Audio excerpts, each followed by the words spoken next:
Bismillahirrahmanirrahim. Assalamu alaikum. Welcome to my channel Oxford Learning, and today I am going to explain the variables और इनका इस्तेमाल JavaScript के अंदर कैसे होता है। पेज नंबर हमारे पास जो है हम लोग करने जा रहे हैं पेज नंबर 109 से लेकर और बुक क्लास 9th का जो है और पेज नंबर हमारे पास है 111 तक जो प्रैक्टिकल्स हैं वो हम डन करने जा रहे हैं, लेकिन उससे पहले आपको वेरिएबल्स का पता होना चाहिए।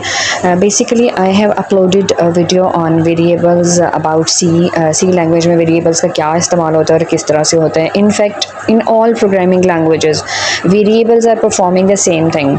वेरिएबल्स की एग्जांपल मैं अगर देना चाहूँ तो मैं सिंपल सी एक पिक्चर आपके सामने शो करना चाहूँगी और उस पिक्चर के साथ मैं आपको एक्सप्लेन कर सकती हूँ कि जैसे यहाँ पर आप देख सकते हैं कि we have almost 8 jars of spices.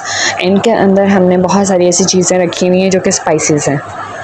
अगर हमें कोई भी स्पाइस चाहिए होगा तो we just pick 1 jar from here. एक जार को हम यहाँ से उठाते हैं और उसको हम यूटिलाइज़ कर लेते हैं। हम पूरी कोई भी किसी इस जार के अंदर जो भी चीज़ें हैं हम उनको नहीं बुलाते हैं। आप देख सकते हैं कि काफ़ी ज़्यादा क्वांटिटी में इसके अंदर मटेरियल है और तमाम मटेरियल को अगर हमने यूटिलाइज़ करना है, यूज़ करना है, तो हम इस जार को पिक करते हैं। तो वेरिएबल्स आर लाइक जार के जिनके अंदर बहुत सारी वैल्यूज़ स्टोर होती हैं और हम उन वैल्यू को कॉल करने की बजाय हम क्या करते हैं, we call the jar, we call that. जैसे कि a इज़ इक्वल 20 है और a इज़ इक्वल 20, 30, 40, ये तमाम चीज़ें हैं हमारे पास। इफ़ आई नीड 20, 30, 40 तो मुझे a को कॉल करना होगा। तो इसी तरीके से जो है हम वेरिएबल की यूटिलाइजेशन कैसे करते हैं किसी भी प्रोग्राम में। सबसे पहले यहाँ पर एक प्रोग्राम है जिसको मैं एक्सप्लेन करूँगी और उसके बाद हम उसको परफॉर्म करेंगे जाके VS कोड के अंदर। तो सबसे पहले आप ये प्रोग्राम देखिएगा कि इस प्रोग्राम के अंदर हमने क्या किया है, इसको मैं एक्सप्लेन करती हूँ। हमारे पास जो है हमने HTML का एक टैग क्रिएट किया है, एक फ़ाइल क्रिएट की है अपने VS कोड के अंदर और उसके बाद इसमें मैंने स्क्रिप्ट का यूज़ किया है, जिसकी वजह से मैं ये कह सकती हूँ कि स्क्रिप्ट की वजह से अगर मैं स्क्रिप्ट यूज़ करती हूँ तो इसका मतलब ये होता है कि मेरे पास एक ऐसी फ़ाइल है जो कि जावास्क्रिप्ट की फ़ाइल है। तो आगे मैंने टाइप मेंशन किया है कि मेरा प्रोग्राम जो है वो टेक्स्ट टाइप है, टेक्स्ट टाइप और लेकिन जावास्क्रिप्ट में वर्क कर रहा है। यहाँ तक आपको अगर क्लियर हो गया तो आगे हम चलते हैं। वेरिएबल को डिफ़ाइन करने के लिए, डिक्लेयर करने के लिए मैं var का टैग यूज़ करती हूँ। var का जो फंक्शन है वो मैं यूज़ कर रही हूँ। var शो कर रहा है कि मेरे पास एक नेम है, नेम क्या है, एहसन। उसको मैंने एक स्ट्रिंग वैल्यू ली है। स्ट्रिंग वैल्यू का मतलब क्या होता है, आई टोल्ड यू कि स्ट्रिंग ऐसी वैल्यू होती है जो इन्वर्टेड कॉमास के अंदर है और एज इट इज़ डिस्प्ले होगी। अब वो आगे एक टैग दे रहा है कि डॉक्यूमेंट राइट रिवॉर्ड, कि जो रिवॉर्ड है एक वेरिएबल हमने डिक्लेयर किया रिवॉर्ड। रिवॉर्ड क्या है हमारे पास, अब वो रिवॉर्ड की अमाउंट कितनी है, you can choose according to your choice. हमने यहाँ 5000 रखी है। कि हमने एक सेंटेंस जो है इन वेरिएबल्स को इस्तेमाल करते हुए एक सेंटेंस जो है वो पूरा कंप्लीट करना है, लेकिन उनको हमने मल्टीपल जगह पे डिक्लेयर किया हुआ है। तो यहाँ पर हम कहते हैं कि जो भी डॉक्यूमेंट राइट किया जाए, डॉक्यूमेंट डॉट राइट, कि हमें हमारा फाइनल आउटपुट जो आए उसमें पहले तो नेम शो हो जो कि एहसन है, उसके बाद लिखा जाए gets a reward of rupee, के ये जो वैल्यू है ये हमारी वो है स्ट्रिंग वैल्यू है, इसी तरह से आ जाए। लेकिन पहले नेम, हमने सिर्फ नेम लिखा है, हमने एहसन नहीं लिखा वहाँ पे, बिकॉज हम डिक्लेयर कर रहे हैं, नेम को पता है कि यहाँ पे एहसन आना है। एंड आफ्टर दैट हमने यूज़ किया है रिवॉर्ड का एक वर्ड यहाँ पर, और हमने वो भी एक वेरिएबल डिक्लेयर किया था। तो रिवॉर्ड को पता है कि उसके अंदर वैल्यू कितनी है। तो जब वो डिस्प्ले हुआ है हमारे सामने, आउटपुट आया है, यू कैन सी कि Ehsan gets the reward of ₹5000। तो इसी तरीके से हम इसका एक प्रैक्टिकल परफॉर्म करते हैं। यहाँ पर हम चले जाते हैं इसका प्रैक्टिकल। यहाँ पर हम प्रोग्राम जो है वो लिखने जा रहे हैं कंप्लीट। यहाँ मैं शेयर करती हूँ आपके साथ कि किस तरीके से जो है वो आप पहले तो मैं ये इनपुट वैल्यू यहाँ से हटा देती हूँ क्योंकि इसको I am just going to explain it after later on.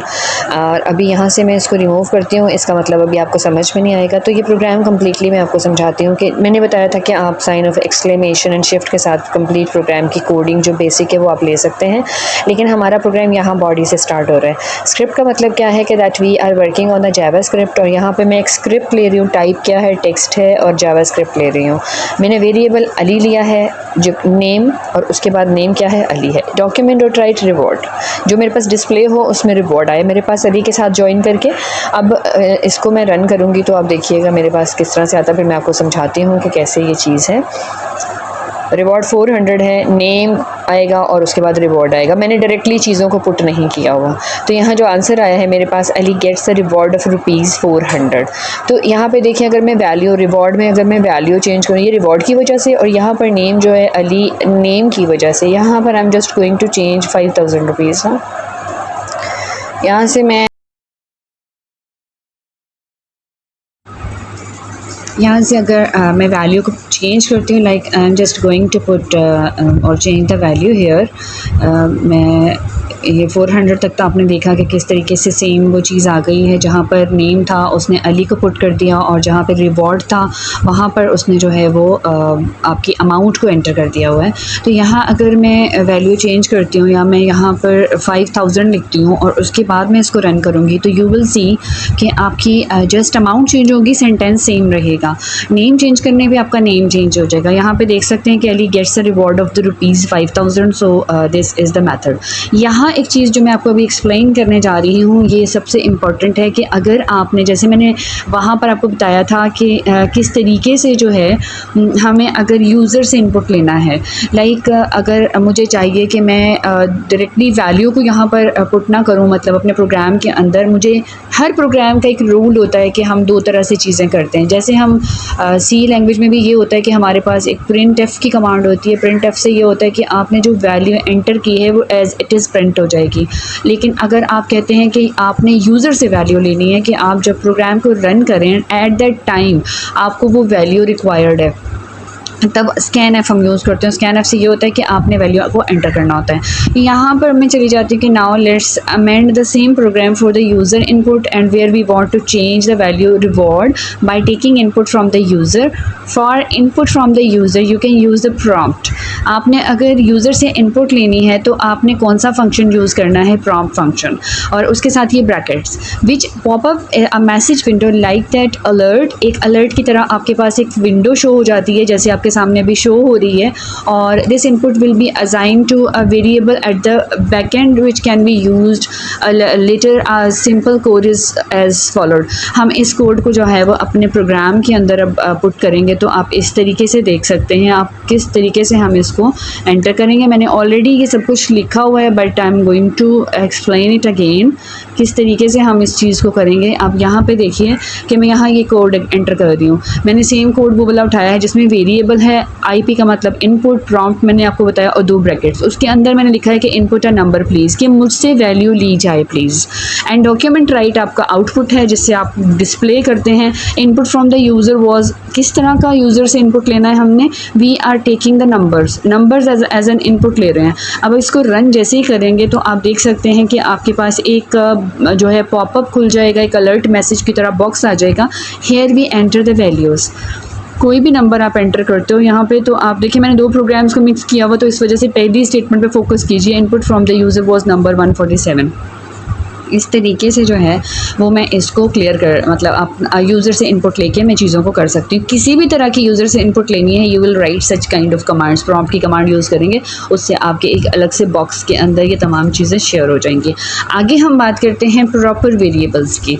Proper variables में क्या चीज़ आती है कि आपका बेसिकली वेरिएबल्स हैं क्या चीज़, वो मैं ऑलरेडी बता चुकी हूँ, लेकिन यहाँ थोड़ा सा मैं रीड आउट इसलिए करना पड़ेगा बिकॉज जावास्क्रिप्ट में थोड़ी सी कुछ कन्फ्यूजन्स आ जाती हैं जो कि थोड़ा लगता है कि डिफ़िकल्ट है, तो मैं चाहती हूँ कि मैं उसको थोड़ा इजी करूँ आपके लिए ना। यहाँ आप देख सकते हैं कि 3.4.2 जो है वो आपका सेगमेंट है variable. A variable is an entity that stores some value for later use। एक ऐसी जगह जहाँ पर आप जितनी चाहें वैल्यू स्टोर कर सकते हैं, जब आपने उनको कॉल करना है at that time you can get that values. In mathematics a variable is generally represented by single character but not limited to Similarly, in programming language, variables should be named in a meaningful manner. Additionally, the type of the values the said variable can store in another important aspect, such that the developer, after defining and assigning a variable, इसका फ़ायदा ये होता है कि जब भी आप कोई बड़ी वाली वेबसाइट बनाने जाते हैं तो उसमें ये होता है कि आपने एक वेरिएबल लेके उसमें तमाम वैल्यूज़ को पुट कर दिया हुआ है। अब जब भी आपने यूटिलाइज़ करना है तो आपने सिर्फ उस वेरिएबल ए को उठाना है, आपकी तमाम यूटिलाइजेशन वेरिएबल के अंदर उसमें वेबसाइट के अंदर हो जाएगी। The basic value that variable can hold in JavaScript is either number or set of character called string or a boolean which is either true or false. जो बूलियन का expression होता है, नॉर्मली हम कौन सी चीज़ें जावास्क्रिप्ट में use करते हैं, बूलियन एक्सप्रेशन लेते हैं, हम करेक्टर्स लेते हैं, जैसे हमने अली लिया था वो करेक्टर है आपका, और नेम ने उसको डिफ़ाइन किया था कि उसके अंदर करेक्टर होगा, जो स्ट्रिंग वैल्यू बन जाती है आपकी ना कोटेड डबल कोट में जो बन जाती है। फिर आपने अगर बूलियन में रिजल्ट लेना है तो बूलियन वो वाले तमाम रिजल्ट्स होते हैं जिनके अंदर आप ट्रू एंड फॉल्स को एक्सप्लेन करते हैं। It is critical to note that the variable naming convention doesn't support a number to be first character of the variable name since JavaScript is case sensitive. Case sensitive को मैं यहाँ पर define करूँगी कि अगर आप एक वर्ड कैपिटल ए में लिखते हैं वो एक अलग कंसीडर होगा, और सेकेंडली अगर आप स्मॉल ए में लिखेंगे तो वो अलग कंसीडर होगा। जैसे आप दो वेरिएबल ले रहे हैं, आप लिख रहे हैं a is equal 25 capital, a small is equal 25, तो वो दोनों 25 अलग डिस्प्ले करेगा, वो कंसीडर करता है। तो इस तरह की जो फॉर्मेशन होती है उसको हम केस सेंसिटिव बोलते हैं। Therefore reward and reward are two different variables. अगर आप रिवॉर्ड का आर स्मॉल लिख रहे हैं, दूसरे रिवॉर्ड का आर कैपिटल लिख रहे हैं, तो वो दोनों डिफरेंट वेरिएबल्स कंसीडर होंगे। आपके पास ये तमाम चीज़ें जो है ये आपको इसका आइडिया होना ज़रूरी होता है। Thank you so very much and Allah हाफिज़। मैं ऑलरेडी जो है नेक्स्ट प्रैक्टिकल में इंशाल्लाह ताला मज़ीद एक वेरिएबल के ऊपर एक और प्रैक्टिकल है जो आपका, वो मैं एक्सप्लेन करूँगी, जिसमें तो थोड़ी सी मैथमेटिकल कैलकुलेशंस होंगी, और इंशाल्लाह ताला आई होप सो कि इस चैप्टर को हम कवर कर लेंगे प्रॉपर तरीके से और आपको इसकी बहुत अच्छे से समझ आ रही होगी। Thank you so very much. Allah हाफिज़।